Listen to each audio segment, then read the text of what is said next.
Okay, I'm going to go ahead and start. As I promised this morning, you would be seeing more of me. Nicole was smart. She organized all of her responsibilities in the first part of the morning and then was done, and mine have been spread out. So here we are at the last session for today, which is titled Building Infrastructure Resilience to Future Challenges, where we are going to sort of bring everything together that we've been talking about and take a look ahead. We have three speakers for you, and then a little bit of time for Q&A. And in this session, we did not prepare questions for the speakers, as I really want to open it up to the audience and have a very participatory conversation to wrap things up. So be thinking about that, because I am perfectly comfortable standing here in awkward silence if nobody asks questions. So get ready for your questions. All right, so our first speaker in this session is Gerlis Fugmann. Gerlis is the Executive Secretary of the International Arctic Science Committee, or IASC, as we all know very well. And she has previously served as the Executive Director for APEX as well, another organization that we know very well, and has a strong research background across the Arctic, looking at things like economic development, entrepreneurship, tourism, resource development, and northern participation in the innovation and knowledge economy. So I think Gerlis brings a really fantastic perspective to these things. So if you'd like to start, I will turn this over to you, and I will go over here and be quiet.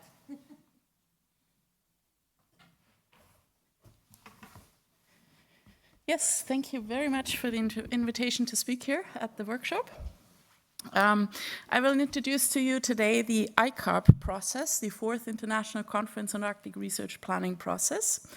This decadal Arctic research planning process is coordinated by IASC, the International Arctic Science Committee.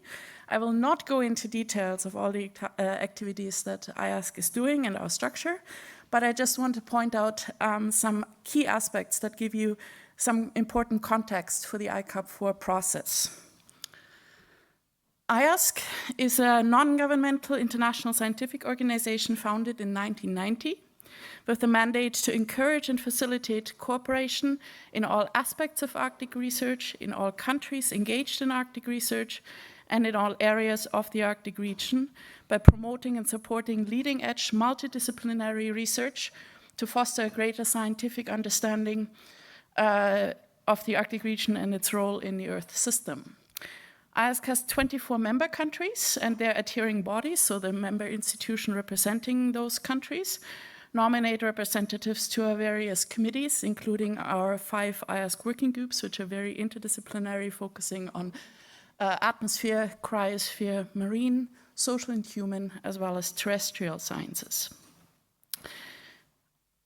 Our IASC working groups are IASC's main scientific working bodies. They identify and formulate science plans, act as scientific advisory boards for the IASC Council, and assist IASC in the implementation of its science missions, and will therefore play a very important role within IASC in the upcoming ICARP 4 process. Among others, we publish, with their help, once a year since 2020, our IASC State of Arctic Science report, the 2022 version, which was just published 2 weeks ago. I have a couple of copies here with me, and you can have them, but you can also download it here on our website and read it from there as a PDF. In addition, the IASC working groups provide funding support aimed at encouraging and supporting science-led international programs by offering opportunities for planning and coordination, and by facilitating communication and access to facilities. Once a year, a call for proposals for cross-cutting and working group proposals is issued, and we've just literally issued the call for proposals this week with a deadline on the 18th of December, and I really want to stress out that this is, you do not have to be an IASC working group member to apply for these projects, so I really encourage you to think about it. It's open also for all career stages, early career scientists as well as more senior scientists to apply for this. Funding support for up to 15,000 euros per project is available for cross-cutting projects that are relevant for 2 or more IASC working groups. as well as working group-specific projects relevant to only one IASC working group. This IASC funding provides seed funding for international and interdisciplinary research programs, and in 2022 we supported 19 projects via this call. Proposals for the 2023 funding may include, but are not limited to, projects that contribute to the ICARP 4 engagement phase during the next year. So think about this when you want to apply for projects. The IASC committees, but also many of the IASC-funded projects, hold their annual meetings and workshops at the annual Arctic Science Summit Week, ASSW, which IASC initiated in 1999, to provide opportunities for coordination, cooperation, and collaboration between the various scientific organizations in Arctic research, and to economize on travel and time. Over the years, the summit evolved into the most important annual gathering of the Arctic research organizations. The next upcoming ASSW in 2023 is in February in Vienna, and I encourage you to all attend. Registration will open within the first half of November. In 2 years' time, at the ASSW 2025, we will host the ICARP 4 conference, which will be the culmination of the ICARP 4 process, and this really brings me now to the main part of my presentation. The International Conference on Arctic Research Planning Process, ICARP, is a decadal Arctic research planning process that has been organized by IASC every 10 years since 1995 in cooperation with its partners. The IASC founding articles called for IASC to host such a conference periodically in order to review the status of Arctic science, provide scientific and technical advice, and promote cooperation and links with other national and international organizations. The ICARP results provide, among others, the foundation for IASC's work and strategies. The first ICARP was convened in Hanover, New Hampshire in the US in 1995. ICARP 2 was held in Copenhagen in Denmark in 2005 and developed 12 forward-looking science plans and resulted in several follow-up international projects and programs, mostly within the framework of the International Polar Year 2007-2008. ICARP 3 culminated in the conference in Toyama in 2015 and provided a framework to further the development of cross-cutting, interdisciplinary and transdisciplinary initiatives for advancing Arctic research cooperations and applications for Arctic knowledge. Its final report was built on these three themes that you see listed here: the role of the Arctic in the global system, observing and predicting future climate dynamics and ecosystem responses, and understanding the vulnerabilities and resilience of Arctic environments and societies, and supporting sustainable development. And we're still essentially following up from this ICARP 3 process at the moment. The fourth ICARP is the one that we've started to organize now this year. It is a multi-year process leading up to the ASSW 2025 ICARP 4 conference, which will be hosted in Boulder, Colorado in the US.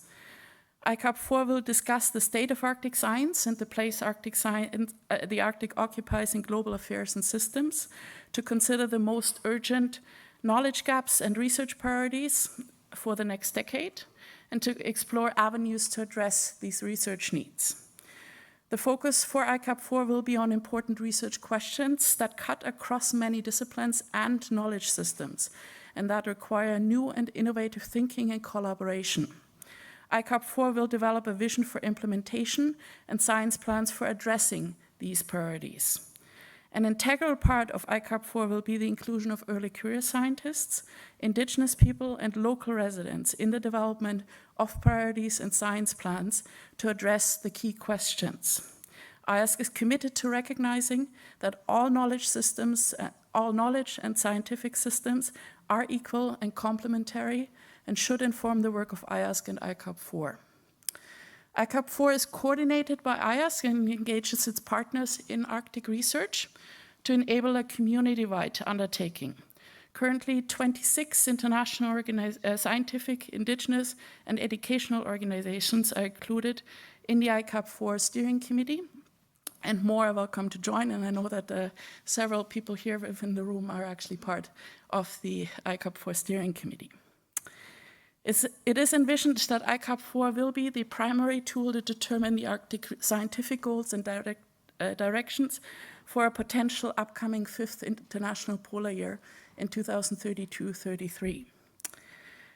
The ICARP 4 process will include several phases that you can see here on this overview slide. We're currently in the first phase, in the preparation phase, where all the committees are set up and engagement and communication plan is worked out. And I really want to focus now on phase 2, 3, and 4, which are really the ones where we want to seek community engagement from the Arctic research community. Phase 2 in 2023 will be focused on really seeking community input into developing and defining the ICARP 4 priorities through various engagement activities over the next year, organized by the ICARP 4 partners, but also proposed by members of the Arctic research community or other stakeholders who want to contribute within this process. So you can contribute by either attending one of the activities, and you'll find them all listed on the ICARP 4 website as we go along with the planning, so encourage you to keep an eye on that. Or you can organize your own activity contributing to this process. There will be an endorsement process for ICARP 4 projects or activities, and more information about that will be soon available on the website address that I've listed here. The third phase of ICARP in 2024 will then focus on the work of research priority teams that will be set up towards the end of next year. All ICARP 4 partners will nominate experts and knowledge holders to these teams. The teams will work with all the community input provided during the community input phase over the next year to start drafting the ICARP 4 priorities and implementation plans for these research priorities. They will hold workshops to do that at the SSW 2024 in Edinburgh, the UK, and to bring this work together during the ICARP 4 planning retreat at the end of 2024. Their work will then be presented at the ICARP 4 conference, ASSW 2025, in Boulder, Colorado, which will focus on consulting with the research community and other stakeholders on these draft priorities to make sure we get them right and to refine them if necessary and to finalize them. This will be, as I said, primarily done at this conference.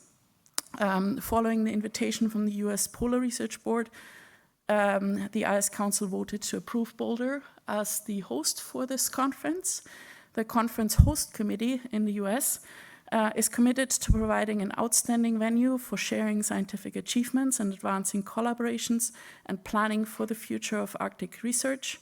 The University of Boulder, Colorado in Boulder, and the city of Boulder are home to an active and long-standing hub for Arctic research, hosting multiple world-renowned organizations. These organizations, together with key partners from across a range of US universities, organizations, and indigenous and tribal partners, will provide a deep and diverse source of expertise for hosting a conference that is tailored to the needs and interests of the ICARP 4 participants. So they will work very closely with the international steering committee for this process to really make this conference specifically in 2025 a success, and I really encourage you to keep this in mind and come to this conference. The last phase in 2026 will then be focused on finalizing the ICARP 4 outcomes and initiating the implementation phase of the research priorities, and among others, start to develop the Arctic research themes for the potential IPY in 2032-33. So there's lots of work that needs to be done within this process over the next 4 years, and I very much encourage you to really actively participate and input into this process. And I'm happy to take any questions that you might have.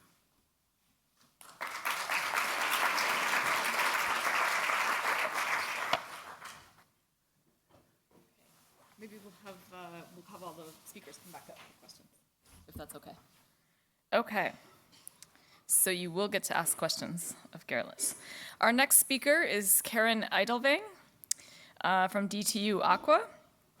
And Karen has a background in physical geography and over a decade of experience in leadership in Danish research institutions, working in Greenland and across the Arctic.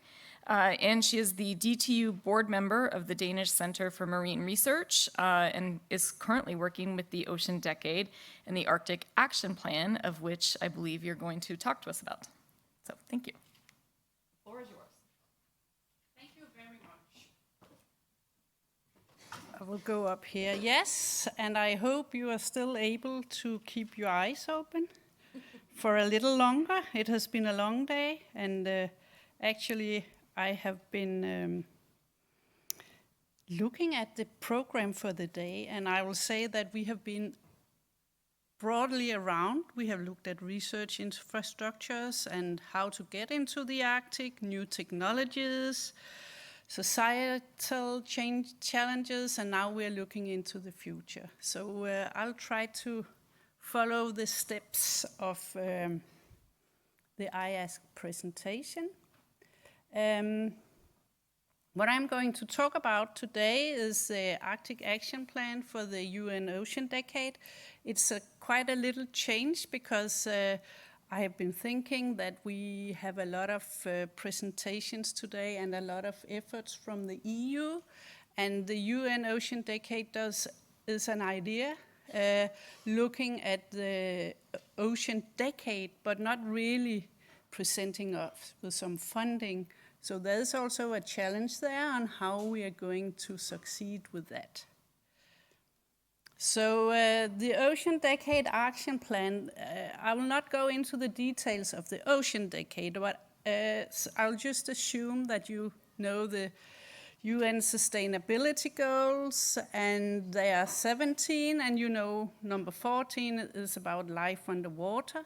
And as part of that, UNESCO has decided that there should be an Ocean Decade, and that ranges from 2021 until 2030. So during that period, we are supposed to come up with good ideas for the science we need for the ocean we want. And this is a thing that started during Corona, and there was an initial meeting in Tromsø in Norway, and then there are, as far as I remember, 7 oceans that need an action plan. And so in the Danish Center for Marine Research, we decided that we would try to come out with an Ocean Decade Arctic Action Plan, and we set sails to do that. And the questions that we wanted to answer is, why do we need it? And how do we develop it? And what are the key features? So that's what I'm going to talk about today. So why? We have already heard several times today that the Arctic is experiencing rapid changes, and that we can see whatever goes on with climate change is reflected very clearly in the Arctic. We hear these scary reports on no snow and so on. So therefore, there are many challenges in this region, and of course, this also requires that we look into solutions. So one could consider the Ocean Decade a major opportunity to try to talk about this, just as we heard about the International Polar Years that have been years where there's been focus on the polar climate. Now we will look into the ocean. And why not just 1 year? Well, of course, there's a lot of things going on in the ocean, and the ocean circulation is a long time process, so you need a little more than just 1 year to address these things. And what we hope to provide is to share information on how we are going to look at the things that are going on during the Ocean Decade, and hopefully to make it a community-driven effort.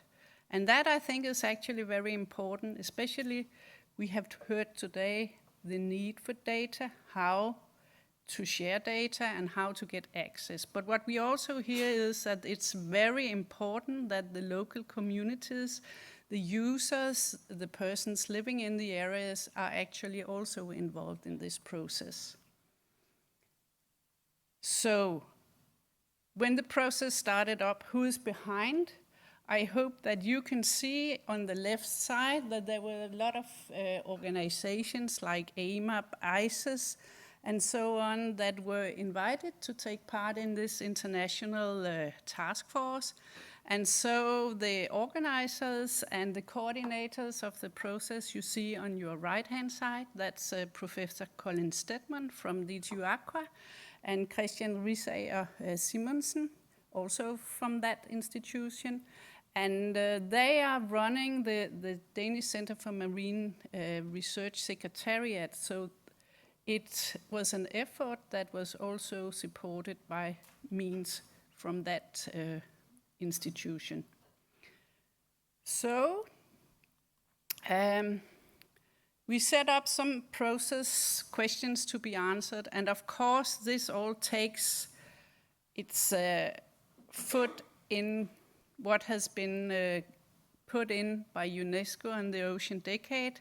So we were looking into the barriers that hinder progress towards achieving societal outcomes of the Ocean Decade and transformative science, which means also creating solutions. How can we overcome some of the barriers and how can we implement them? And on your right-hand side, of course, you see this map of the area and the definition of the Arctic oceans that were addressed in this effort. The Arctic process and its goals, it has a decade action framework, so there are some the framework has already been decided and what process that needs to be followed to achieve this action plan, and that is what has been set out by the UN Ocean Decade Secretariat.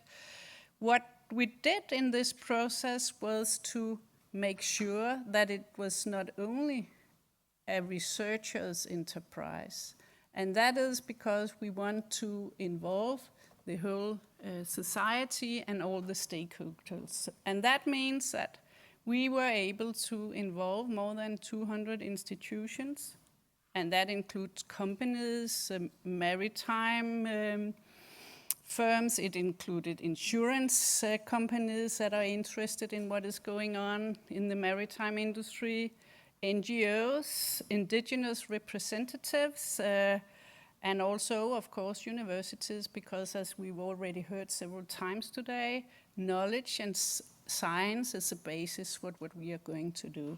And I will say that actually I think it's always a bit of a touchy topic maybe, but I think that the Danish Center for Marine Research is actually a good place to start this Arctic Action Plan, at least from the Kingdom of Denmark point of view. And that is because it's located in Denmark, but we have representatives from both Faroe Islands and Greenland sitting there.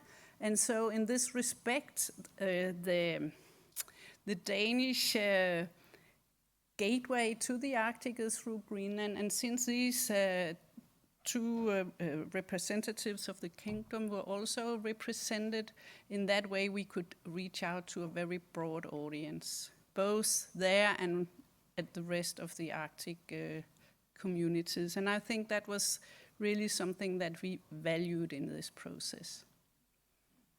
The timeline was that we were to start up in 2020 and have a workshop in Copenhagen. Everything was planned, and then we had to cancel because of COVID. And so later in the year, we actually launched the task force as a virtual process. Not ideal, I would say, because it's always in the physical meeting that you get to talk to people, but this is what was achievable, and in that respect, I actually think it was a very positive outcome.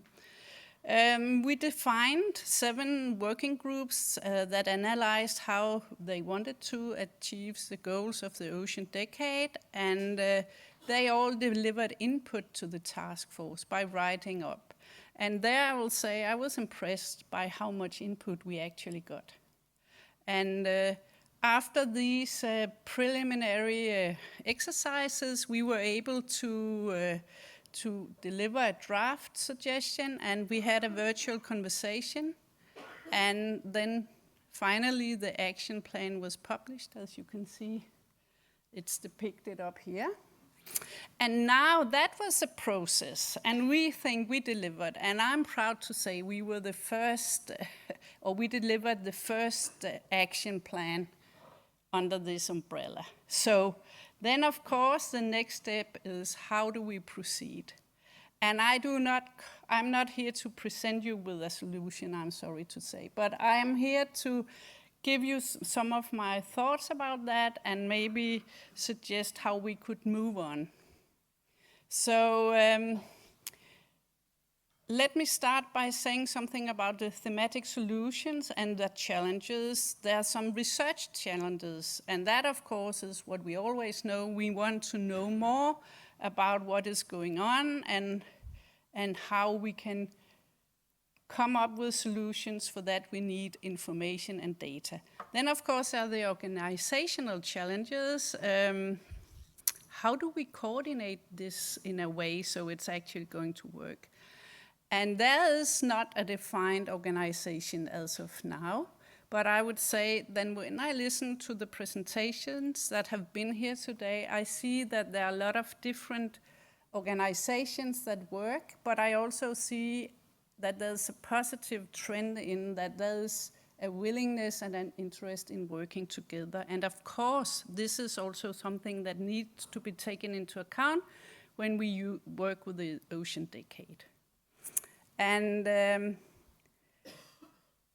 options for enhancing this collaboration and to think about it is, of course, also to mention it. And saying that, I was thinking, as I came closer to my presentation now, that actually none of the presentations, as far as I remember, talk about Ocean Decade. Well, of course, this is also terrestrial, but neither about the UN Sustainability Goals. So maybe there's something where we could start by just mentioning this thing and how we work with that. There are some key actors that need to be included when we are going to work with the decade. And of course, from my perspective, I represent the scientific community, so science is important for me. That's what I work with. But it's also important to have environmental agency present, not least because we know there's a lot of environmental changes. It's climate change, of course, but there are also a lot of pollution matters. There are things that are going to happen in the Central Arctic Ocean once that the sea ice diminishes. So there are a lot of things to think about. We need funding. And what we've heard today, there are EU funding possibilities, but it may be that we should also think about how can we at least get the Ocean Decade umbrella in as part of what we're thinking about when we are doing this. Because I don't see that there's a UN funding body coming up. I'll come back to that in a national perspective as well. Then there are the governments, and that's where we can say what is going on in Denmark right now is that there's being established a national contact point for this Ocean Decade, and I know that there are other countries, for example in Sweden, where this has been defined. It's individual whom you are handing over this responsibility. And since it's a UNESCO process, it can be quite elaborate to get into this. But that there is an official UN way of doing it and getting the stars on your shoulders should not make us not do anything in waiting for this to happen. I think that we can already think about that Ocean Decade is also about how do we address the changes, the climate changes in the Arctic Ocean. That's important, and that's one of the things that we've been talking about today. So there's also businesses, and why is that important? That is, of course, because the Arctic, with less ice is opening up for a lot of business ventures. We talk about the Northeast Passage and the sailing, but there's a whole pristine seabed in the Central Arctic Ocean. Right now, Hauke has left, but he could tell you that there are no fish currently.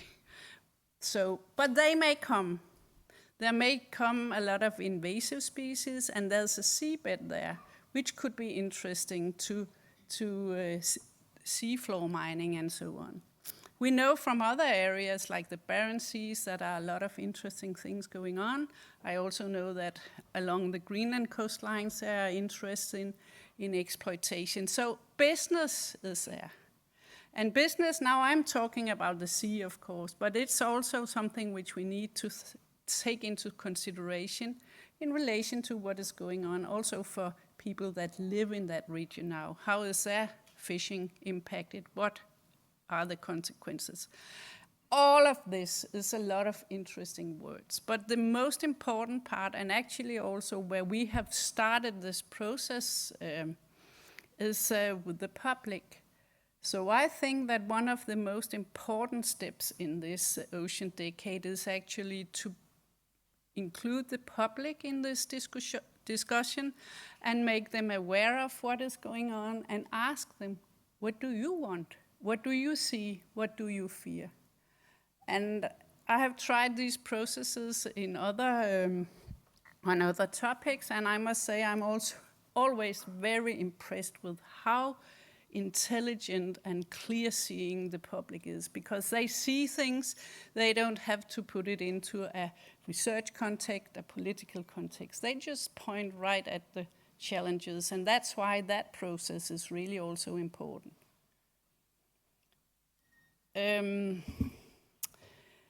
Of course, there are research challenges, and these are some that we came out with on the action plan. I'm happy to say, inventory of data and information. That's something we've been talking a lot about today, and it's really a positive thing that there's such a big interest in sharing data, because that's the basis for going on, especially since the Arctic is quite pristine. The baselines for a lot of things is not existing, so we need to pool together what is there. And of course, that will help us understand the Arctic climate, understand the Arctic ecosystems. We need to observe the state. We need to look at the trends for the future in order to be able to also come up with the mitigation measures or decisions on what we can do and what we cannot do in the future. So predict and forecast what is going on is also important. Then the organizational challenges. Yeah, I will soon wrap up, just about there. So if we look into the organizational challenges, we will also see that we need funding, and that's from a research point of view, we always do. We also need collaboration, so monitoring, management, observation go together, data sharing, and then, of course, to improve technology. That's also normally an easy one. Engineers want to improve technology so we can monitor more. And just before I finish up, I want to point to something that Søren Rysgaard already mentioned, and that was a collaboration about the Greenland Integrated Observation System and the Svalbard Integrated Observation System. So that is about bridging the Fram Strait, which is kind of the North Atlantic gateway into the Central Arctic Ocean. And that is one effort that we have been working with. Of course, it does not solve all the problems, but it at least points to a way that we could go. Now, within that exercise, we are talking about bringing marine infrastructures into this project and the thinking, using already existing EU-supported infrastructure actions. There's like EMSO, working on seafloor and water columns, ERIC, general infrastructure collaboration, EuroArgo, We work with ocean circulation at DTU Aqua, so that is really one where there could be a lot of interest. EuroArgo is part of the global Argo initiative, so we can get information there that could be valuable for the ocean decade in the Arctic Ocean. And of course also Interact and Arise, which is the reason why we're here today. So in this project, we want to develop, install more observations to get more knowledge. That is one way to go. And I'm just here to say that I think that you should remember the ocean decade and take it into the work that you are doing in the future when you talk about Arctic oceans. And with that, I'll say thank you.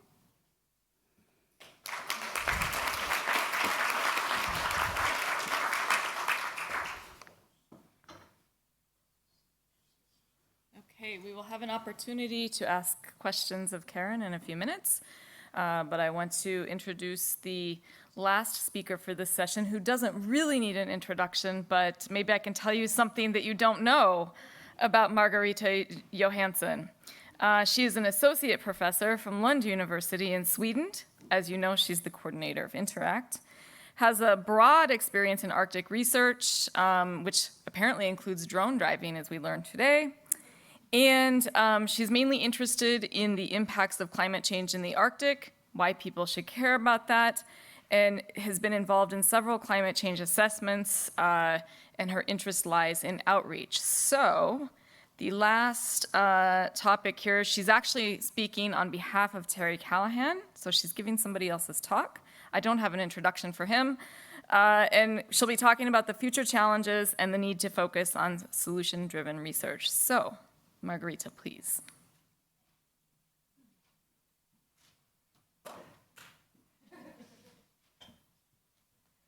Yeah, I can see your faces. Oh, another time, this woman. Promise it's the last time for the day. Yay. Yes, and Terry Callaghan is a professor at Sheffield University in UK, and he was the guy who initiated Interact when it started. So he's the founder of Interact, just so you know. And apart from that, he's a clever guy and everything. So he has kindly provided this. He first of all, he said, please send my very best wishes to everyone. So if I do that now, then you will also, then I can say with good conscience, I did send your very best wishes to everyone. Good. And then he unfortunately had plans prior to this organization of this workshop, so he couldn't join us. But he sent a presentation that I will do my very, very best to represent. It's always difficult to give other people's presentations, so I hope you have this much patience with me.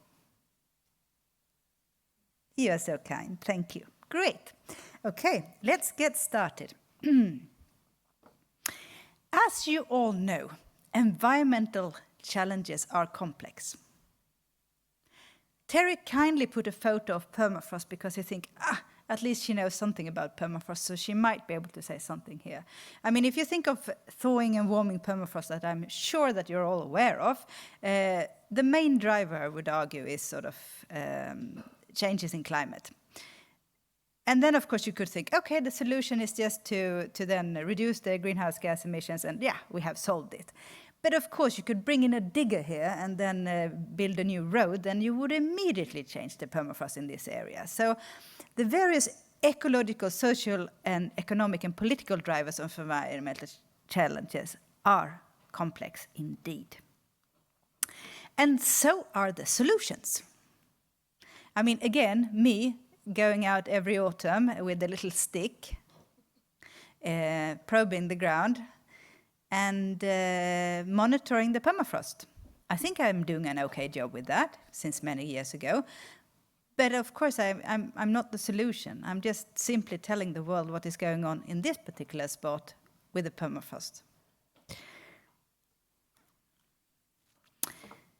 So Terry has come up with a theoretical model that has got a system approach to navigate science pathways from environmental challenges to acceptable solutions.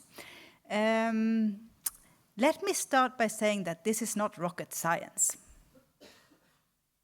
This is a model that is mainly built on common sense rather than being an academic exercise. But as you can see, there are some similarities with what Karen just presented. So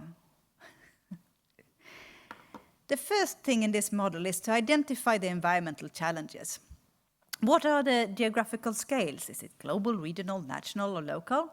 And then identify who will be impacted by or otherwise involved with the challenges that needs to be addressed. And to identify the environmental challenges, we need to involve environmental researchers and the local and indigenous peoples. The next thing to do is to respond to the challenges that has been identified by framing the questions, recording the challenges, trying to understand them, and then predict them in the end. And researchers have got many tools, but this could be one model that can be used, the 7 M's models, where you start with the monitoring to detect what is going on in the environment. You then use the manipulation to try to explain the causes of the change. You can have the modeling to predict and also scale up, because you have usually your plot size monitoring. It's difficult sometimes to go and probe the ground everywhere in the Arctic, for example.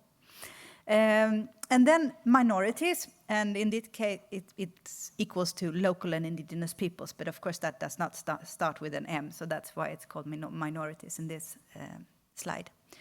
But of course this is the people that lives there, so the responding to the challenges need to be by them, with them, and for them. And then of course we can't just keep the information to ourselves. We have to make sure that it reaches out, so that we can do it through mentoring.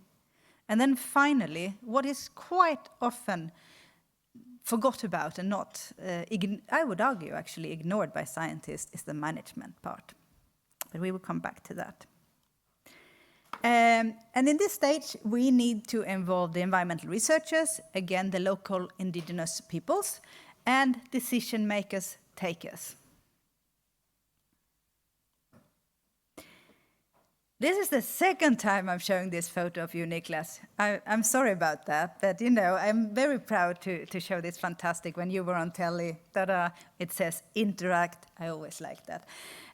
Sorry, but the next step in this theoretical model is to assess and inform public perceptions of causes and impacts of environmental challenges. And it is basically to gather and apply wisdom. There is a lot of wisdom. We need to gather that wisdom and apply it. And the people that we need involved then are the social scientists. We also need the environmental researchers and the communication scientists. And then the next step in this theoretical model is to use, or actually try to find, technical solutions and blue skies research. And we have heard some examples of some technical solutions that have been presented here earlier today. But it is also important to remember that we need to invest in blue sky research as well, because the technological solutions might be something that we need for today, but the blue skies research is actually an investment for the future. So we need both. And the actor that is proposed to be involved here are the physical sciences and the engineering research. And then the next step in this process is to ensure the environmental, the economic, and the political viability. And I put an electric car here as an example. The environment, or I would argue that an electric car is definitely environmental viable, but it is not economic viable. The economic viability doesn't exist because everyone cannot buy an electric car. So we have to make sure that the solutions that we come up with, they should be environmental, economic, and political viability. And here again, we need the environmental researchers, the social scientists, and the political scientists. The next step in this theoretical model is to work on the public acceptance of solutions. We have got many solutions, but we might not be eager to use them in some cases. And therefore, I think it's very important to try to show the carrots. Why should we do this? And here the local and indigenous peoples have a really big task to work on. And then the last step in the process is the success, two parts left. It's the successful implementation. So if we go back to my permafrost example from the beginning, where we said, okay, it is the climate that we need to reduce the greenhouse gas emissions. So if that would be the cases, then it would have been great if everyone would do like my son on the photo, to bike instead of driving a car. That would be a very good solution and a successful implementation. But then the other thing we need to do is, of course, to have the successful follow-up. We have to see how good these solutions were, not just make it and then ask people to do it, but also have a follow-up as a process. And this is where we could include the management part of these 7M models. And the actors for this successful implementation and follow-up could be the decision makers and takers, local indigenous peoples, and environmental researchers. And again, here you see the whole theoretical model as Terry proposed it. And last but not least, I just want to emphasize the importance of the research infrastructures. I think it is super important to involve, as Karen also said, we need to involve very many different actors to find solutions, but also the research infrastructures really have the potential to bring together all those different actors, and we can really facilitate this process in the future. Thank you very much.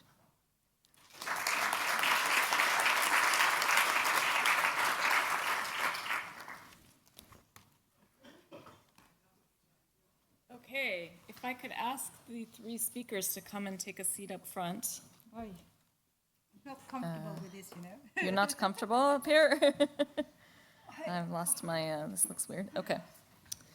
And we have a few minutes for questions before we conclude, have concluding remarks. But, and I think I would like to start with questions pertaining specifically to the topics that were presented here, and then we can expand outward from there as we work toward the end of the workshop.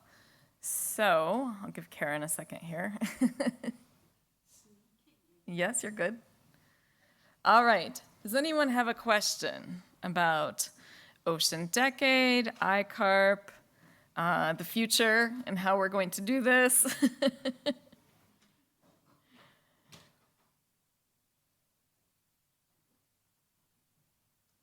They're very quiet.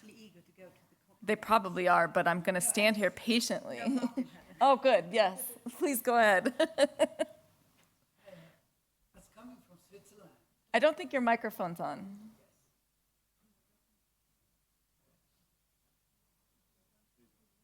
There you go.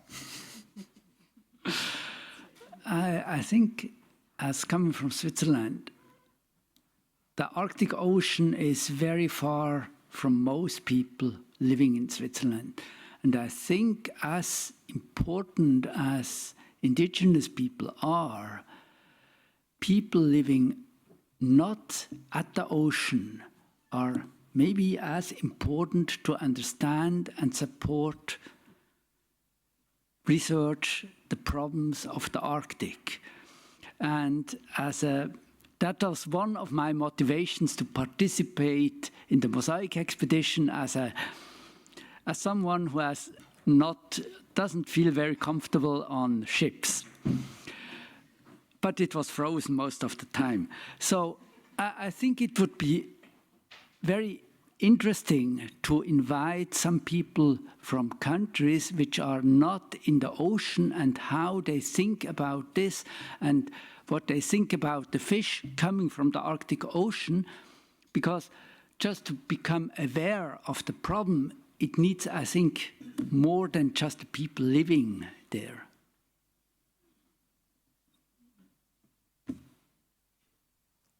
That's... Okay, thank you.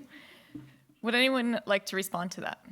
I can just, I mean, this is of course presenting Terry's work, so it's very easy to just ramble on and then he will get the blame if there's something wrong. No, but I was just going to say that the third slide that we had sort of identified the geographical scale of the challenge. As you say, yes, it is, the ocean is far away, but what happens also impacts the globe. So I think that is why it's important to also include not just the local, but a global scale, as you suggest, or regional or whatever, but really look at who is impacted. Thank you. I think Karen would also like to respond. Yes, as a geographer, I always find that the easiest way to understand geography is if you go there. So I think your way of doing it was nice. And of course, we cannot invite all the Swiss people to go. But I will also say, even for Danes, the Arctic Ocean is far away and it's very difficult to see what's going on or to feel it. So I will still suggest that working with the ocean decade, and for us that means the Arctic Ocean, but it is also other oceans, is that raise the awareness in your local society by starting talking about it. And I think the best thing we can do is start in the schools. Thank you. Gerlis? Go ahead. Sorry. And I should also mention that there is also within IASC an effort to work for an Arctic program office for the ocean decade. So there is actually work that is done, and that includes obviously not also the non-Arctic countries and Switzerland. This is a draft, an effort that is within the Marine Working Group within IASC that is named a little bit in the Arctic decade plan that we've just heard of as trying to move this process within the Arctic Ocean decade forward and to be a little bit of a driver for Arctic issues. And so there's an effort for an Arctic program office, and also to get this recognized within the UN decade as a decade action. There's been a submission of a proposal for that. So there's lots of opportunities, and then also for specifically the non-Arctic, Arctic Ocean countries to participate in that. Thank you. Other questions? Yes, please. Hi, I'm Mieke from the International Polar Foundation in Brussels, Belgium. I just want to elaborate on that question because I found it super interesting, and I'm always across with myself. I'm an education and outreach person, by the way. I'm very across with myself about, on one hand, it is very important to get people there to experience things in real life because it can be a life-changing thing. I'm also thinking about Ponant, for instance, that I have heard people testifying that you really bring back Arctic ambassadors or environmental ambassadors if you do that. But on the other hand, you do sustain a system which we actually kind of need to abandon a little bit or diminish. I mean, no, I'm talking too harsh now, but I mean, is there a program that's going to be implemented in how will we do this all in a kind of environmental friendly way? Can we, like with the COVID period, everybody was doing everything online. I know it's not the same as experiencing something in real life. We have the same thing in the Belgian Antarctic Station. Every year during the Antarctic field season, Some of my colleagues are having online school lessons with students from all over Europe, and it really inspires them incredibly. But I don't know if that's enough, and how do you balance the benefits of a real life experience and the environmental concerns that are there? Thank you for that question. Karen, do you want to respond?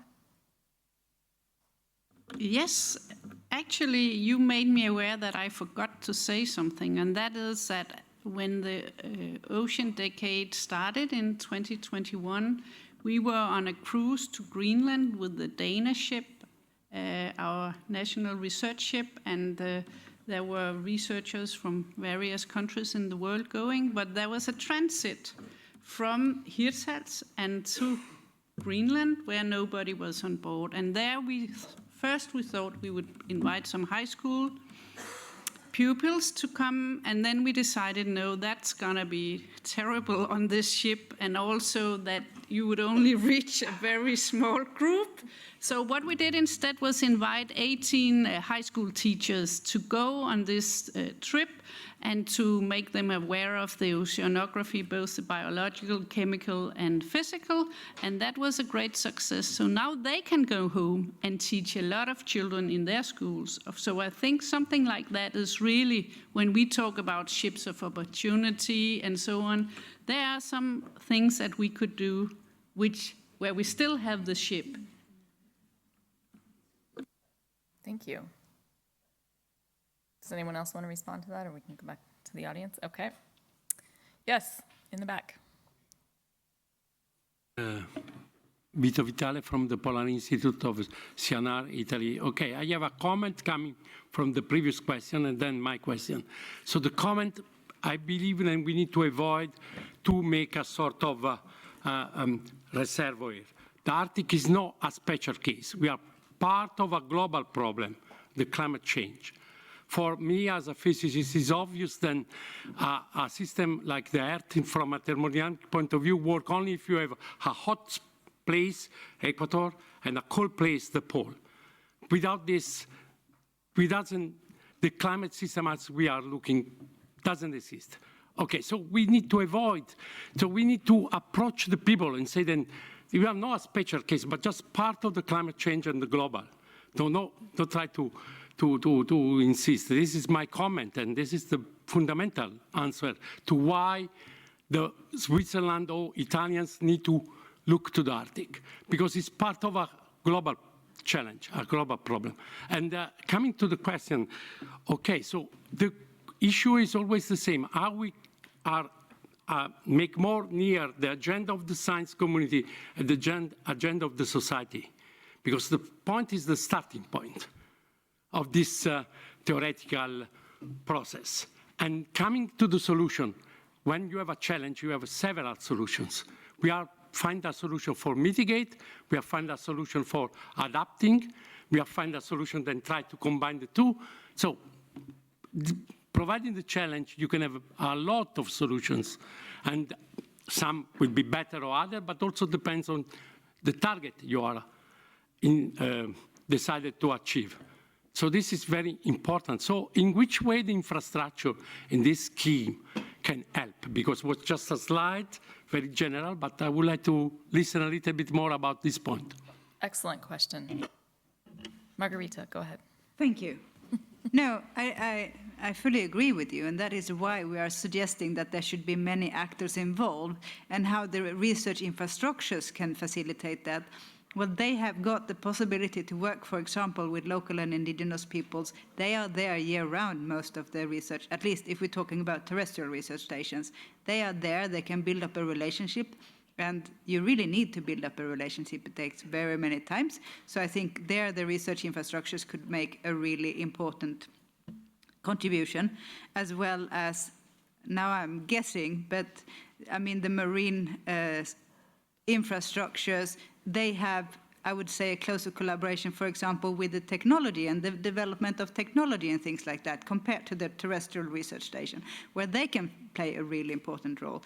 And also, I mean, I just think that they are, the research infrastructures, they are hubs. they are there, and that's why we should use them. Thank you. Other questions? Yes. I wanted to ask, what do you think the future of Arctic research will look like, and how can it be sustained? Because it's not only about the infrastructures itself, but the networking, the coordination that's been facilitated, a lot of it by European money and other sources. But what's the model for the future, or the instruments that could be used to be able to realize this kind of vision for Arctic infrastructure in the future? Does anyone want to take that question? I guess I have to. This is where I'm looking at Nicole and would really like your advice as well. You can actually chip in later, can't you? Yeah. No, okay, Josef, your question was late in the afternoon. You have to be patient here. We've been talking about a vision almost of the future of the research, but how can it be achieved? What is the model to achieve it, or the funding instrument, or whatever it may be? What do we need? Yeah, exactly. Thank you. And how can it be sustained? Thank you. Sorry, I just needed that word. Yeah, so, I mean, both Interact and Arise are, of course, we are very, very happy that we have had EU funding and that we do have EU funding, but it might be that we will not have EU funding, continuous, even though we would really like it, for the record. But it might be that will not happen. And what we have done within Interact is to form a non-profit association to make sure that we can continue to network among the research stations. We want to have a sustained network of the terrestrial research stations, and that's why we have made this non-profit association. That will also allow us to work as one unit in other projects. So we are, I mean, as I said, we used to be 90 research stations. That's maybe 80 different research institutions that own these 90 research stations. So of course, if another project would like to come and work with us, maybe they don't want an additional 80 partners in the project, but they could happily take one additional partner and work with a non-profit association. So that could be one way, but of course we are then depending on bringing in money. I'm going to go next to Karen and then to Nicole. Yes, I have a comment. Maybe it's a bit political, but it's like this. I'm a physical geographer, and I'm trained and have worked with the coastal morphology. Before the Second World War, knowledge of coastal morphology was scarce, and the theories that have been on how beaches evolve has been developed during that period and after. I could imagine that the current interest in the Arctic will also mean that there will be more means coming that way. I don't know if that's so, but it could be a thing that could be envisioned. Nicole? I think we also have to look beyond funding from third parties.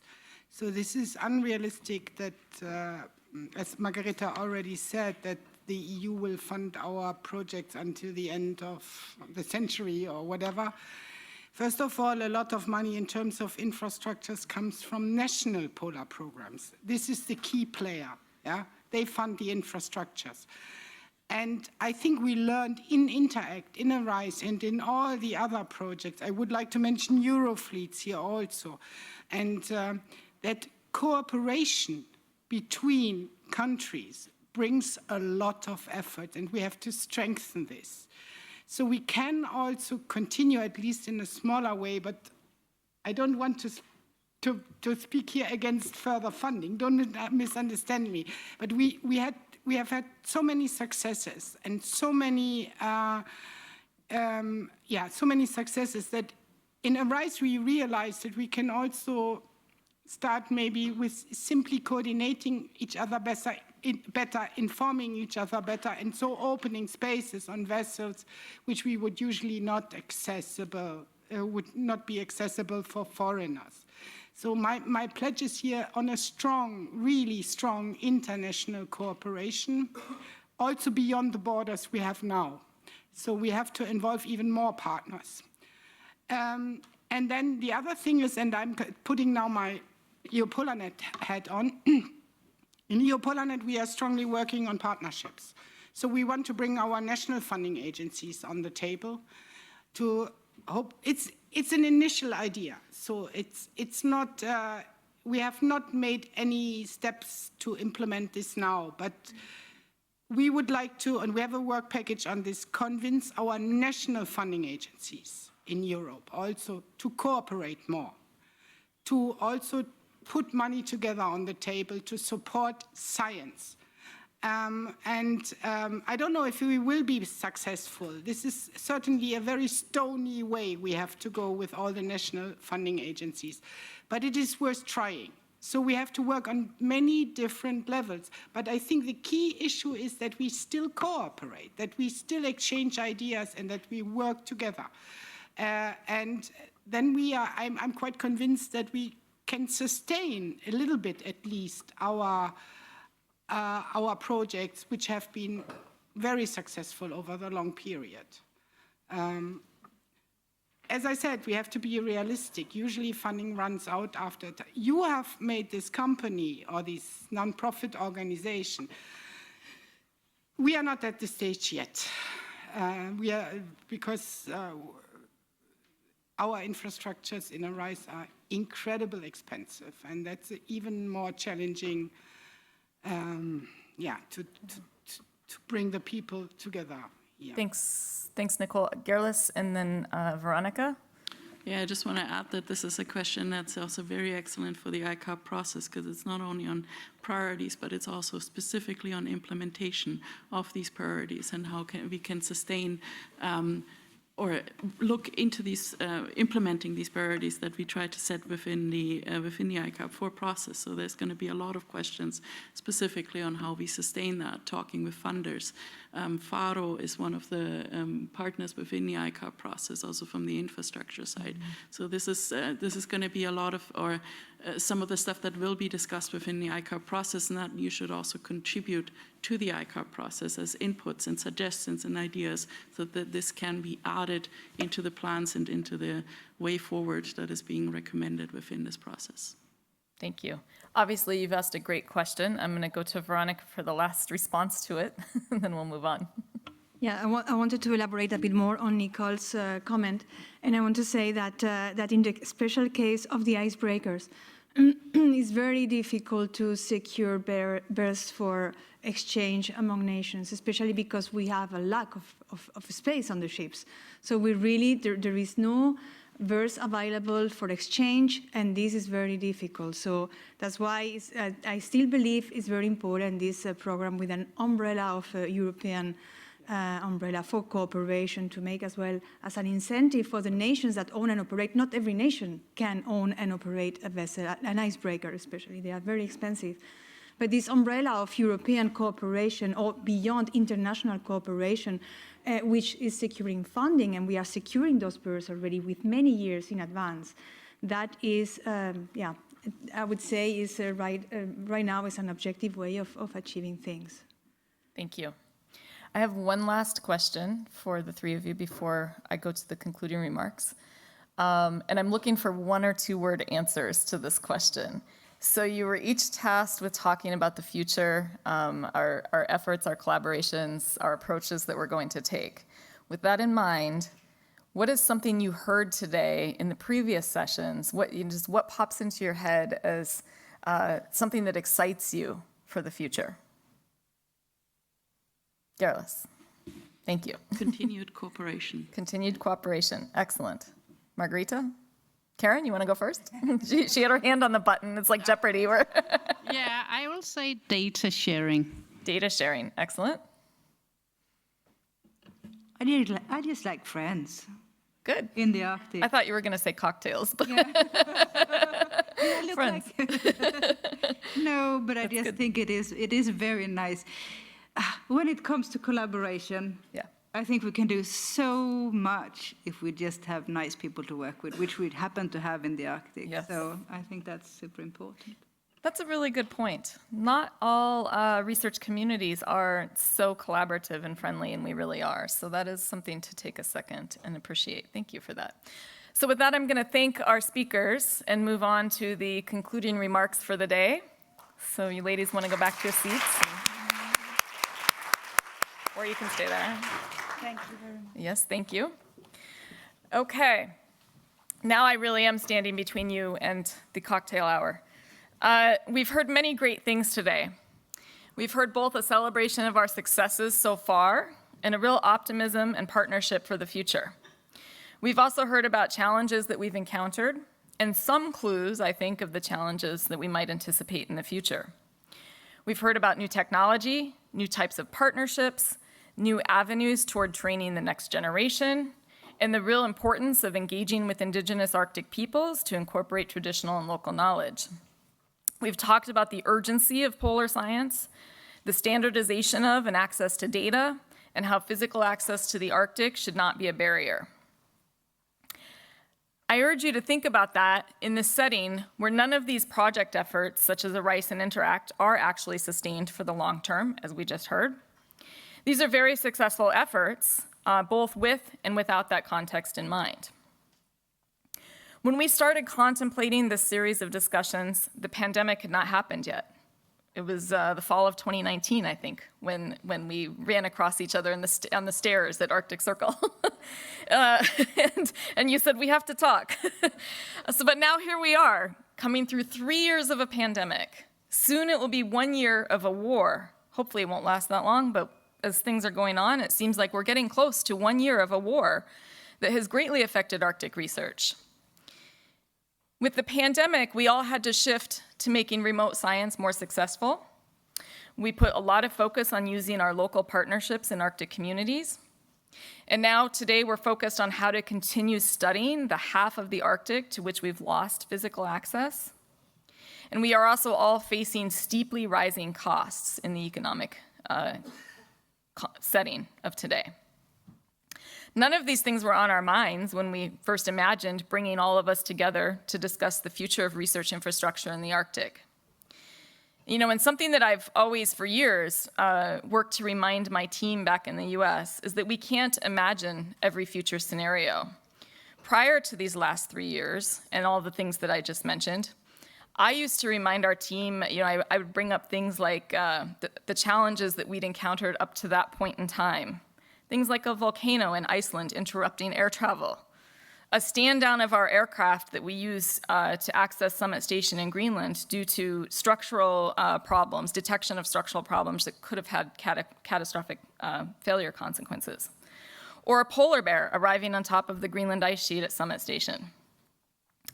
And then I would always, before, again, this was 3 years ago, I would always follow those examples with the really, now, what I realize is the really stupid statement that goes something like, what else could possibly happen to us, right? And so back then, I never really thought we'd have to manage a pandemic or navigate a wartime situation such as we are today. So all of this is to really say, we can't possibly imagine all of the scenarios, all of our needs, or all of the technology that will emerge in the coming years. We do know from a recent publication that 11 of the 16 regions of concern with regards to climate change tipping points are in the Arctic or the Antarctic. So that might give us some insight into the things that we're facing. And together we can take a convergent, multidisciplinary, and international approach, a cooperative approach that seeks to solve the vexing and complex research challenges that are pivotal for addressing our current and our coming societal needs.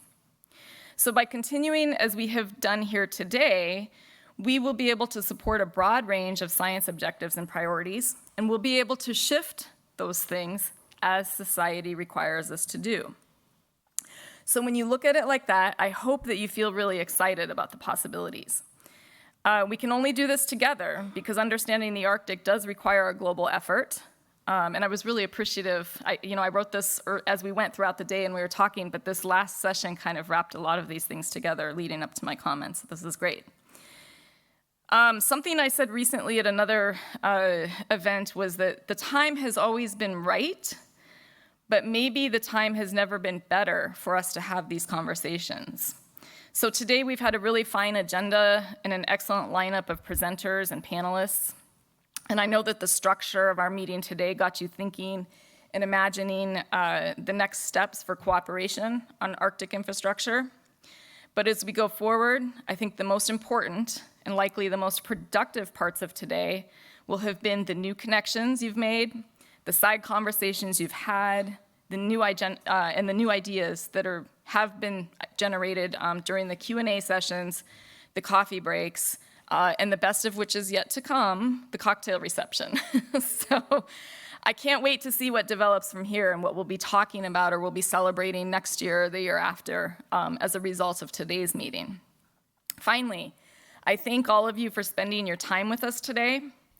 And I do have one housekeeping item from Francisca. If you don't want to keep your badge as a souvenir, you should turn it in at the desk outside the door. Okay, so with that, I was going to conclude the workshop and invite you all to join us for cocktails. But first, I invite you to take a photo with us. So let's line up here and get our photo taken as a group. And then we will go out and toast one another and celebrate the day. Thank you.